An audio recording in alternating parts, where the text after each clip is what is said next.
Oke, halo semua, kembali lagi di channel KDRT. Nah, hari ini kita nge-review mobil yang bukan mobil dengan roll bar. Jadi, ini adalah Subaru WRX generasi kedua. Nah, biasa kita bilang ini adalah Subaru Buckeye. Kalau gue sih ngelihat depannya ini, langsung pertama kali ngeliat tuh kayak ngelihat Bumblebee ya. Bener kan? Matanya Bumblebee kan bulat-bulat kayak gitu ya. Oke, ini adalah mobil yang dimiliki oleh seorang dokter, bukan pembalap. Atau kita bilang seorang tuner.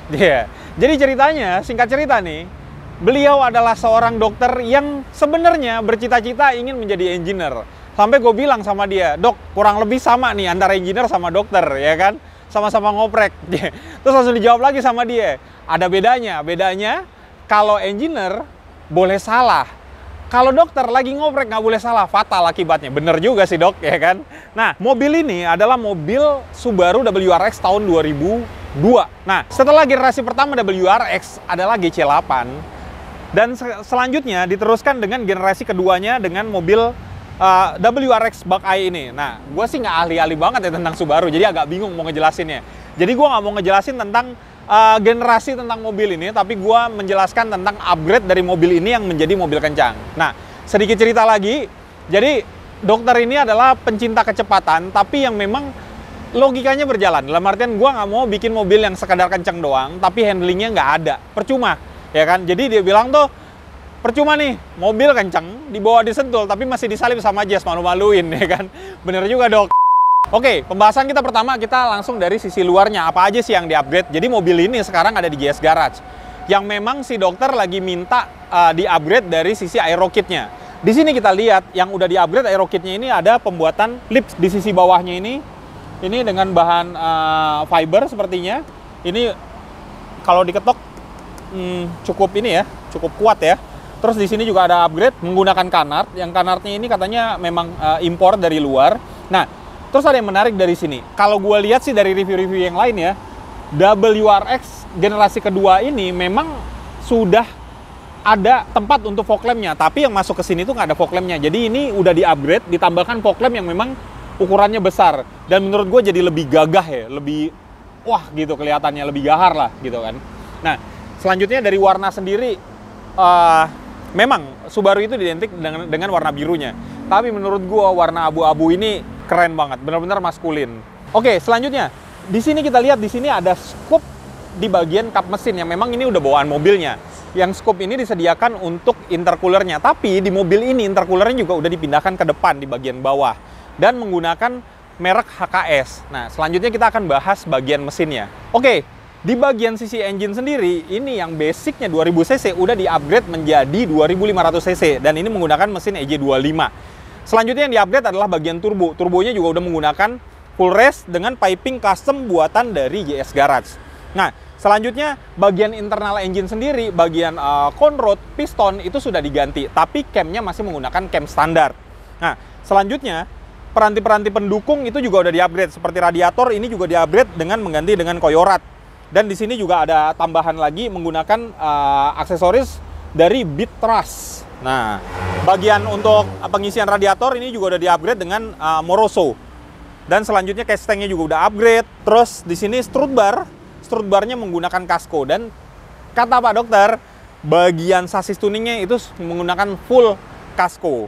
Dan dari hasil upgrade yang dilakukan oleh dokter, ini menghasilkan 380 wheel horsepower. Wow, gede ya. Itu WHP loh. Nah, memang ini mobil masih Rayon, jadi kita nggak bisa review jalan. Kita review secara diam aja, tapi next kita mungkin akan review bareng sama dokter.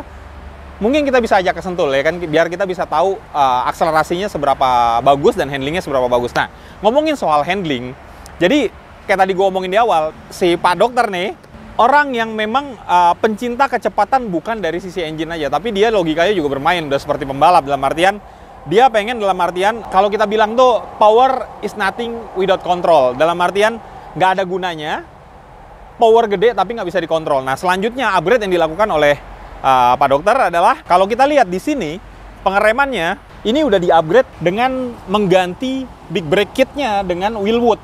Dan ini menggunakan 6 piston, nih bisa kita lihat 6 piston, dengan diameter disc brake itu 322 mm. Dan pada bagian belakangnya, kalau kita lihat di sini, ini juga udah gede. Ini menggunakan 4 piston dan diameter dari disc brake-nya 380 mm. Nah, sedangkan untuk velg sendiri ini kayaknya masih velg standar bawaan mobil. Terus juga menggunakan ban, di sini menggunakan ban XX2 235 40 ring 18. Oke, selanjutnya ini bagian spion juga udah di-upgrade ini dengan menggunakan custom, gue nggak tahu mereknya apa. Selanjutnya kita akan lihat bagian dalamnya. Nah, belum buka dalam, kita udah lihat di sini kacanya. Ini yang bikin keren, frameless, ya kan. Jadi ini kalau kita bilang mobilnya timeless banget ya, dalam artian, aduh, masih tetap ganteng meskipun sekarang tahun 2022. Berarti ini mobilnya udah berapa tahun nih? 20 tahun ya kan, dari 2002 ya kan. Nah, kalau kita lihat dalam, ini kalau dulu kita belum zamannya internet ya kan, nyari mobil itu di koran ya. Nah, di koran itu selalu ada iklan mobil bekas dokter ya kan. Kenapa sih selalu dibilang mobil bekas dokter? Karena menurut kepercayaan kita mobil bekas dokter itu selalu terawat. Dan terbukti sekarang kita lihat dalamnya, waduh gila, bersih banget. Ini mobil bener-bener kayak baru. Dalamnya juga wangi ya kan. Terus belum lagi, ini emang dasar dokter ya, itu pakai air purifier sampai 2 di belakang sama di depan. Pengharumnya juga 2 di belakang. Bersih banget mobilnya. Nah, oke, saat duduk, gua itu adalah orang yang paling kritis dengan driving position. Karena emang dengan tinggi 185 cm itu gua nggak suka kalau memang posisi duduknya itu terlalu tinggi. Terus apa ya, setirnya juga nggak terlalu deket sama gua. Nah, begitu juga dengan si Pak Dokter nih. Jadi dia memilih steering Nardi dengan model concave gini supaya memang lebih dekat ke bagian dadanya, karena memang dia suka dengan yang seperti itu. Karena memang bawaan ini mobil masih cuma tilt aja atas dan bawah, tapi nggak ada teleskopiknya. Nah, jadi makanya dia pakai concave supaya lebih dekat lagi. Nah, cuma kalau gua nih masih agak kurang, pasti gue bakal pakai spacer atau gue pakai quick release supaya bisa lebih dekat lagi. Selanjutnya, ini ada bagian audio juga udah dilepas, ini dipasangin karbon dan dipasangin Apexi. Pada bagian dashboard di sini juga ada penambahan. Ini di custom oleh JS Garage untuk pemasangan indikator untuk boost meter dan oil press dan apa nih satu lagi nih, water temp apa gue nggak tahu juga nih. Nah, ini juga udah dilapisin dengan bahan sweat, kayaknya sih Alcantara ya, dengan stitching merah di sini. Terus di sini juga udah ada turbo timer. Selanjutnya kita ngelihat pada bagian pedalnya memang standarnya nih kelihatan memang udah racing banget ya. Terus juga ngomong-ngomongin pedal sampai lupa, gearboxnya juga udah di-upgrade. Jadi gearboxnya ini juga udah menggunakan close ratio full dari PPG. Dan untuk koplingnya sendiri menggunakan ATS twin clutch. Nah, ngobrolin tentang handlingnya, jadi menurut dokter nih pada saat dibawa di track mobilnya juga masih understeering karena memang di bagian belakang itu belum dipasangin LSD. Nah, mudah-mudahan segera di-upgrade dan bisa cobain bareng sama Pak Dokter di Sentul nanti seperti apa. Oke, melihat bagian belakang di sini, knalpotnya juga udah di-upgrade dengan full Tomei. Ini juga didapatkan dari JS Garage. Dan selanjutnya memang, ntar dulu, ngomong-ngomong selanjutnya ini gue lihat juga belakangnya udah pakai diffuser nih. Keren. Memang nih, jadi kalau kita bilang si dokter juga mikirin bener-bener untuk masalah handling ya, sampai aero kitnya juga dipikirin. Nah, kalau ngomongin aero kit, memang di sini ada bagian yang memang standarnya udah menggunakan wing seperti ini. Nah, jadi seperti kalau kita lihat Evo juga udah menggunakan wing standar. Jadi kayaknya memang si Pak Dokter mempertahankan nih originalitas dari wing bagian belakangnya. Jadi nggak di-upgrade tuh dengan wing yang seperti GT Wing atau apa. Gue juga lebih suka sih dengan tampilan wingnya dengan yang original seperti ini. Next, project yang lagi dikerjakan sama JS Garage setelah pemasangan canard dan lips atau splitter di bagian depan. Selanjutnya katanya dokter nih minta bagian inner fender di dalam itu mau dipakein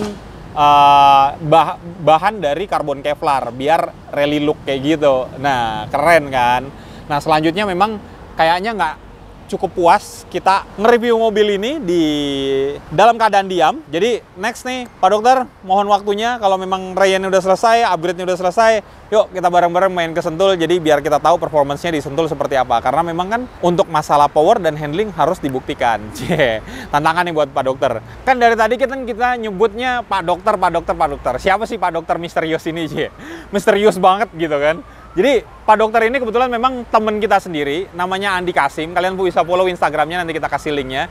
Kebetulan memang beliau lagi ada kerjaan, nggak bisa hadir di sini. Next, tapi menarik banget buat gue bilang sama dia, kita bakalan bikin podcast bersama Dokter Andi Kasim ini. Karena kenapa? Karena memang beliau bener-bener nih kalau dibilang tuh speedholic ya. Speedholic apa speed apa ya? Pokoknya dia adalah pencinta kecepatan lah, yang memang seneng upgrade mobil dari sisi kecepatan sampai juga handlingnya juga dia pikirin. Nah, ceritanya seperti apa dari si Pak Dokter ini sampai memang seneng main mobil, sampai dia juga semen nge-track, demen ngebut di Sentul ya kan. Nanti kita buat sesi khusus di dalam podcastnya KDRT, yaitu roll bar. Nah, Dok, siapin waktu ya Dok ya. Ya udah, buat kalian yang suka sama video kita silahkan like, komen, dan subscribe. Jangan lupa juga follow Instagram kita KDR Team 22 dan Instagram gue juga Ican.99. Sampai jumpa di video-video selanjutnya.